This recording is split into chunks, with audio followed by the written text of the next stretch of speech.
Graad 11 en hier is vandag se verduideliking van die graad 11 taak.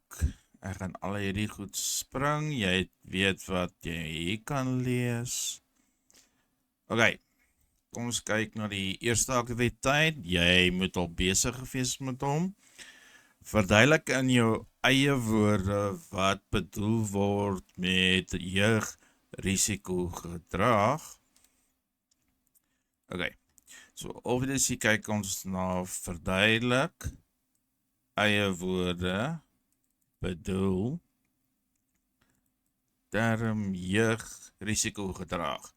Jy gaan my definisie gee en 'n voorbeeld noem en beskryf twee soorte risikogedrag. Let op, jy gaan 2 punte kry, 3 punte kry.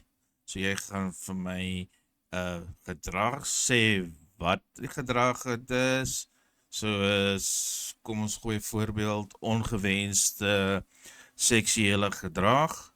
Dan gaan ek sê dit is geseksuele gedrag waar jy meer as een slaapmaat het en wat kan gebeur? Dit kan lei na iets soos HIV of ongewenste verwagtingskap. Let op, soos 1 punt vir die jeugrisiko, 2 punte beskrywing voorbeeld.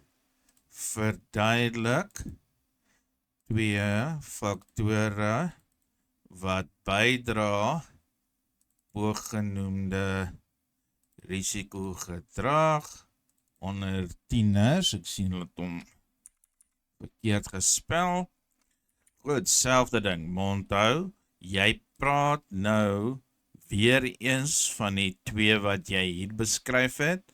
So maak seker, so ander woorde, ek sal sê, ongewenste seksuele gedrag beteken risiko wat dit veroorsaak, lae selfbeeld, blootstelling aan media, daai tipe ding. Weer eens, faktor, beskrywing, voorbeeld. Bespreek 2 maniere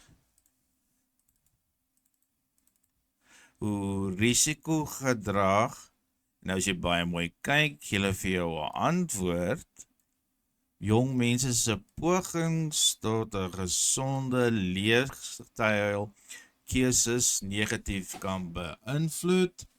Weer eens, kyk, alkoholmisbruik, hoe kan dit jou lewe negatief beïnvloed? Weer eens, gesondheidsrisiko's, soos jy kan kanker ontwikkel, lewerkanker, en of jou in 'n situasie sit waar jy fisies beseer is en jy kan byvoorbeeld in die hospitaal beland wat ernstige sake veroorsaak.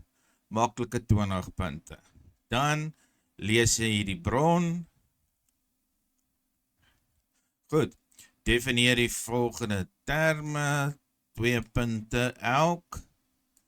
Dwelmmisbruik en middelmisbruik. Obviously, dwelms is byvoorbeeld dwelms soos dagga en daai goed. Middelgebruik is meer goed soos alkohol. Onderskei tussen alkoholisme en dwelmverslawing. Dit is eintlik doodlogies, jy moet dit kan uitwerk. Verduidelik 2 sosiale faktore wat daartoe kan bydra dat jong mense middels gebruik. Weer eens 1 punt vir die faktor en 1 rede hoekom jy sê dit bydra. Bespreek krities 2 langtermyn gevolge van dwelmmisbruik op die individu se emosionele welstand. Hier kyk jy na jou 2 gevolge, wat dit is, voorbeeld. Nou, jy kan 'n bietjie gaan navors daaromtrent doen. Ek gaan jou nie daar verder help nie. Evalueer 2 maniere waarom dwelmmisbruik jou akademiese prestasie negatief kan beïnvloed. Wel, is eintlik baie doodlogies. Jy spandeer meer tyd om op die middel te konsentreer, jy wil die middel graag hê en jy wil min tyd spandeer op ander dinge. Daar's 'n rede. Goed. Nou ons het gesê aktiwiteit 3 gaan ons verwerk na 'n PowerPoint toe. Almal in julle groep moet saamwerk.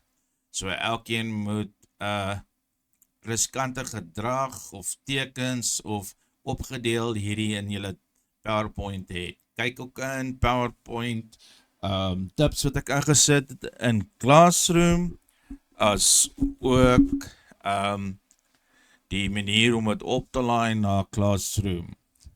Goed, aktiwiteit 4, wat jy ook by die huis moet doen, verduidelik hoe sosiale media die jeug se risikogedrag kan verminder. Ignoreer die totale, julle het die regte totale. Bespreek krities hoe gemeenskap jeugrisikogedrag kan aanspreek. Dit is byvoorbeeld forums, die gemeenskap kan 'n intervensie hou. Evalueer die impak van hierdie projek om verandering te bring en 'n ondersteunende omgewing te kan skep wat jong mense aanmoedig om op hulle loopbane te fokus. Dis jou eie keuse, daai ouetjie. Hier sê hulle refleksie, bespreek 2 belangrike punte wat jy uit hierdie produk geleer het en verskaf motivering waarom jy hulle as die belangrikste beskou. En dan erken al jou bronne. Ek sal in die Classroom ook sit hoe jy kan jou bronne aanhaal. Nou weer eens, dames en here, hierdie is nie 'n moeilike taak nie. Jy kan dit gemaklik by die huis alles doen wat ons normaalweg in die klas doen. So kry hom klaar en dan gee hom in vir die 28ste. Onthou, aktiwiteit 1 en 2 moet klaar wees vir die 12de Augustus. Daai week van die 12de Augustus gaan ons in aktiwiteit 3 werk en dan maak jy vir my by die huis hierdie ouetjies klaar en dan gee jy hom in vir die 28ste. Baie dankie.